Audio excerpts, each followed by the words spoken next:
বাংলার এক ছোট্ট গ্রামে থাকতো ফরিদ আর তার মা। বাবা না থাকলেও মাই ছিল তার পুরো পৃথিবী। ছেলেকে মানুষ করার জন্য আমেনা বেগম দিন-রাত কষ্ট করতেন। ফরিদ ছোটবেলা থেকেই একটা স্বপ্ন দেখত, একদিন বড় হয়ে মায়ের সব কষ্ট দূর করবে। সময় বদলালো, কষ্টের দিন পেরিয়ে ফরিদ শহরে চাকরি পেল।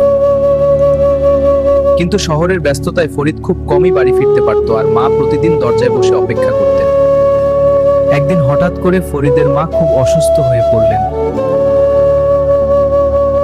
খবর পেয়ে ফরিদ সব কাজ ফেলে ছুটে এলো গ্রামের বাড়িতে। মা, আমাকে মাফ করে দাও। একটা ইচ্ছে ছিল তোর বিয়েতে তোকে শেরওয়ানি পরে দেখতে চাইতাম। কিন্তু সেই ইচ্ছে অপূর্ণই রয়ে গেল, কারণ পৃথিবীর সবচেয়ে বড় ভালোবাসা কখনো কখনো খুব দেরিতে বুঝি আমরা।